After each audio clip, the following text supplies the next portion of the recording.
Salutations to the fans of Fire Emblem, this is Don151 and Mekkah. Hey. And welcome to Chapter 27 of my Fire Emblem 7 Hector Hard Mode 0% Girls playthrough. Chapter 27 is the other of the two route split chapters in this game, and Mekkah and Markijo already explained in great detail in the previous video what the criteria are and what we did to meet it. But before we dive straight into things, we have to sit through a forced promotion animation. Murked out of nowhere finds a horse and a wagon. Maybe he's been hiding it all along, but he doesn't get it until after he survives a map at which he's level 20. In effect, kind of like leveling him to level 21. It's kind of like a Tellius promotion in that sense, but Murked is the only one in this game to promote that way. In casual playthroughs, this is a great chapter to have Murked promoted by, and he needs to survive basically every map except for one, and in our case that was Genesis, in order to be promoted by here. And the reason for that is because there are a bunch of enemies near the starting point, both to begin with and also in reinforcements that Murked can escape once he gets his wagon. In this playthrough, we actually do need Murked to be promoted for a strategy later on, but in general, we're going to avoid deploying him because once he is promoted and able to move, he becomes a valid unit to select every single turn on our unit list, and in order to kind of like save the frames, then we just don't deploy him unless we absolutely need him to serve some critical function to a chapter strategy. So I got into why we're going to the Kenneth version of Pale Flower of Darkness instead of the Jerme version last chapter, because of the objective, and that is one reason. Seizing is much easier than routing, but another reason is the general layout of the map. You can see that the castle that Kenneth is in compromises about half of the map, and we can get to that castle by turn 2, whereas on the Jerme version, you're forced to spend most of your time outside and deal with the snow. Snow works just like rain in this game, where it gives a +1 movement cost to every type of terrain on the map for most units. Paladins and Troubadours and their aligned classes face an even harsher penalty of +2, which is why you want to make liberal use of rescue dropping to get your units out of the snow as fast as possible in this chapter. On the first turn, the enemy that dictates our moves the most is the enemy Purge Bishop in the center of the map. We bait him into going for Hector in order to lure him to a spot where we can kill him on turn 2 using Farina with the short spear. Getting into this spot is not as easy as it looks. His prime target is actually Ninian. We gave her a barrier just to survive, but that is not enough. We also need to give Hector a halberd and weigh himself down, just to shift him off of Ninian. It's kind of strange why he does this, because the only thing it affects is Hector's avoid. It's not like Hector can get doubled or anything. But we don't really care about why it works. The fact is that it works now that the enemy is gone, and we can continue moving through the snow at a fast pace and get out of there by turn 2. After we take care of that Purge Bishop, then the rest of this chapter becomes relatively smoother sailing. There's still a bunch of unpromoted enemies on our way to the throne, and there's a couple of threatening promoted enemies like a Swordmaster and a Sniper in the way. And to help deal with those, we are escorting our best combat units to the front of the pack with our most mobile units. For example, we drop Pent indoors, and he's going to deal with the mercenaries that no one else on our team can reasonably double. Wrath is also a boss in this chapter because in addition to having a more favorable movement type, where he is not penalized as heavily by the snow and by the terrain, he's also one of the only units in the game that can carry Hawkeye, and so he's essential for transporting Hawkeye to the front of the pack and dropping him on the subsequent turn. We are going through this map at a pretty fast pace, but truthfully we don't really have to, because this is one of those chapters again where our turn count is limited by a recruitable character, either Harken or Corel, and neither of those units appear until the beginning of turn 10, which means we have a lot of time to just stick around. But in order to kind of make this map a little bit more interesting, I decided to show off some LTC strategies. Now, the caveat here is that because it's a Seas map, I can't fully show off the LTC strategies, because in a true Seas strategy, you don't have to kill every single enemy in the way, but there's no way that we would want to leave like the Swordmaster and the Sniper and most of the archers alive if we're going to have Ninian and an unpromoted Hector lounging about that area. So if you've seen us kill promoted enemies, you might be a little worried that we're going to miss out on Harken if you're familiar with their recruitments, and that could be a valid concern. That is the reason why we're holding back on killing the general that Wallace is fighting, because he does count, but a lot of the others do not. The way it works is if you kill 0 or 1 promoted enemy, then you make Harken appear, and if you kill 2 or more promoted enemies, then you have Corel appear. Corel is the worst unit, so we don't want him. But what a lot of people don't tell you is that only certain promoted enemies count. The ones that count include the general that Wallace is fighting, as well as the bishop that we killed, and the sniper in the top left, who we're not going to get near at all. All the other promoted enemies, like the 2 heroes, the sniper near the throne room, and the swordmaster near the throne room, none of those count. And the reason for that is because these enemies that do not count do not appear on Knighthood normal mode. And for some reason, the developers just didn't feel like changing the requirements around between all the different modes that this game has to offer. So that means we can kill all the other promoted enemies at our leisure, as long as we make sure to keep that general alive until Harken appears. This squad of longbow archers and a silverbow sniper that Hawkeye is taking on right now is a bit of a challenge in an LTC environment because it's very hard to counter longbow archers without manipulating them to suicide onto you at 2 range like we did with one of them here.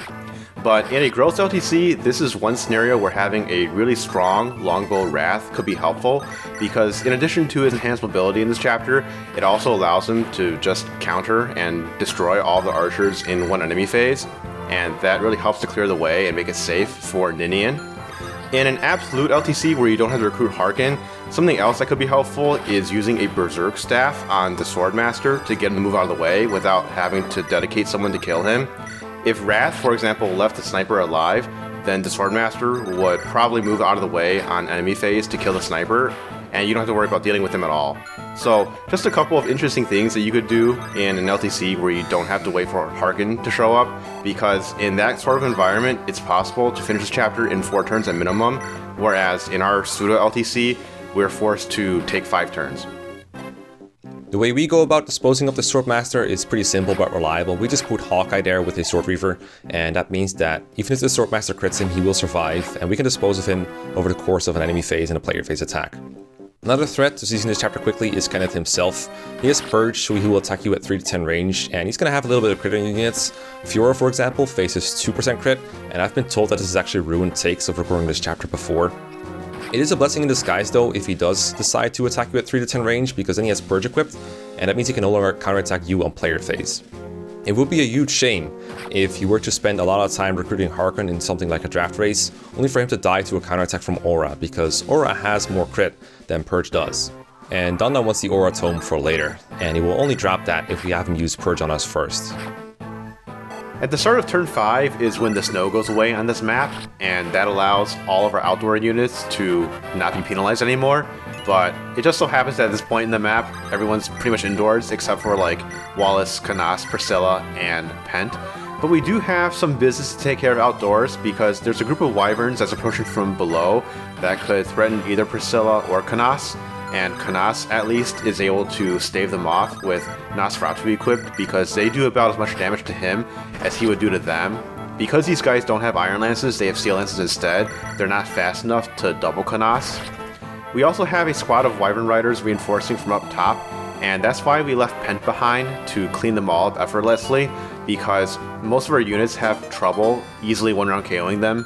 For example, Marcus earlier was borderline on doubling them with a Silver Axe, and Heath was borderline on 2-hit KOing them with a Silver Lance, but Pent just bypasses their high defense. By Hawkeye killing Kenneth, that stops the tide of future reinforcements, so we don't have to worry about anything new. And then in order to keep Ninian safe, we clean up the rest of the enemies nearby. But that's irrelevant, because that's chapter 27 finished in 5 turns. Just kidding.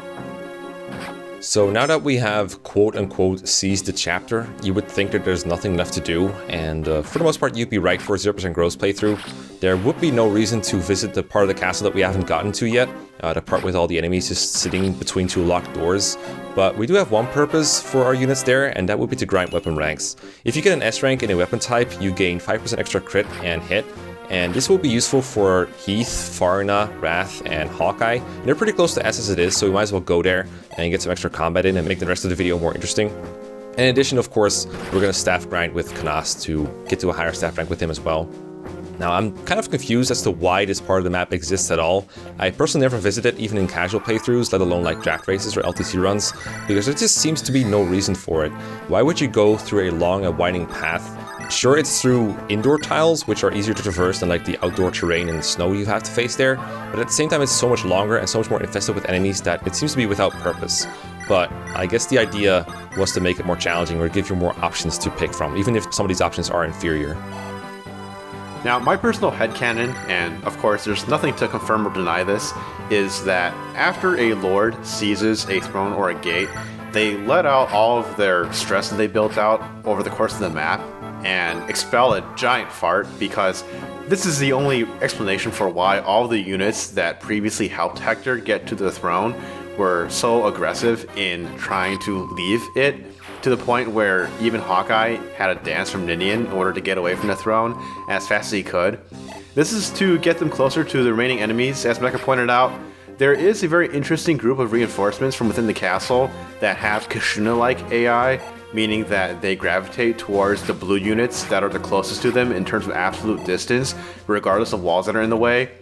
And this gives Wrath some easy pickings from across a wall with a short bow, the short bow being one of the weapons that gives double weapon EXP, and the only bow to do so. Steel bows and long bows don't give double weapon EXP, so it's the fastest way for him to grind up his bow rank.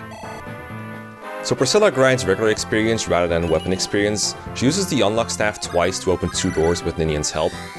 The Unlock Staff doesn't have a whole lot of utility outside of this chapter, so it is nice to get a couple of uses in here. Now, in the process, she's helping out a couple thieves on the hunt for some treasure. The chest room that they're getting into has 3 chests, but there are only 2 thieves. The treasure we want these thieves to take are the Guiding Ring and the Talisman, as we can actually use those items. The 3rd treasure is just a blue gem, and we don't even deploy our Thief of our Own or bring a chest key for that, because like we've said many times, money just doesn't matter in this game.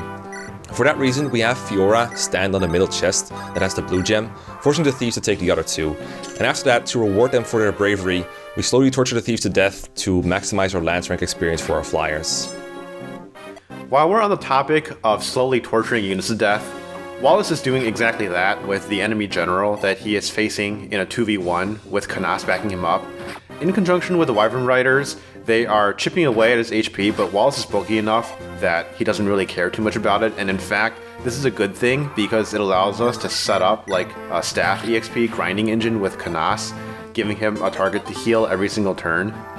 There are some circumstances, especially with the Wyvern Riders out of the picture, where Wallace might dodge the enemy general and he won't take any damage, thereby not giving Kenneth a target to heal. But we have a couple of failsafes against that. The first is that if his HP is really low, Kenneth doesn't heal Wallace fully with the heal staff use, so he would use that instead of mend, because we have a couple of heal staff uses that we could spare instead of mend if we want to get Kenneth's C-rank staffs using just those 2 staffs. The other option is that Wallace is holding a Slim Lance, and with that Slim Lance, he deals no damage to the enemy general while giving him a free opportunity for a counterattack. The general that Wallace is fighting and wearing down has a droppable speed wings, and those are very, very precious in Hector hard mode because this game is very, very stingy with stat boosters, especially this mode. You get a couple of secret books and goddess icons early on, but that's about it. And those are the kind of stat boosters that we'd honestly, if we were playing FE6, we would just sell them for boots money because they're not worth anything when it comes to reaching benchmarks like speed wings and energy rings are. And that makes me wish that this game was treated more like, for example, FE12 when it comes to New Game Plus content and DLC, because in that game, something like the Rainbow Potion or Lunatic Stat Boosters are just kind of assumed, and this game has some DLC too that not a lot of people know about, and that would be the Mario Kart Double Dash bonus disc. That would get us one of every stat booster, including an energy ring and a speed wing, as well as some cool toys, you know, like the Emblem Seal for getting +10 hit and avoid, or the Wind Sword for getting our sword units 1 to range. That would make this game a lot more fun to LTC, but instead we're stuck with vanilla Hector hard mode, where you get no energy rings and only 2 speed wings and only very late in the game. Despite the complete lack of energy rings in this mode, or the lack of growths in general in this playthrough, there is a means to adjust the strength stat of a limited handful of units, and that is to manipulate the hard mode bonuses, which is why Priscilla burned a few random numbers just now. It's to manipulate Harken's hard mode bonuses. The way that hard mode bonuses work is a playable unit gets applied 5 auto levels in their base class using the enemy growth rate. And the way that enemies level up in this game is different from the way that player units level up. For example, if an enemy gains 5 levels, they don't roll stats 5 different times and add them all up at the end. Rather, the game uses an algorithm to generate enemy stats that constrains them within a certain range so that there's not like wild variation like you see in FE5. And for Harken, that means that his strength can be one of 2 values, either 22 or 23, there's a 50-50 shot of both, and obviously we want it to be on the higher one. So that's one of the things that we manipulate it for. But something else that can vary is the speed stat. Now, most of the time, it's going to be 18, but there's a very small chance it could be 17, and there's a very small chance that it could be 19. And we definitely don't want to be 17. There is some benefit for it being 19, but it was so unlikely that I didn't bother manipulating for it, and it ultimately didn't really matter too much in the end. So after Hector has waited patiently, but only for 10 turns to dump the blue paint on Harken, that concludes chapter 27. We'll see you next time. Bye!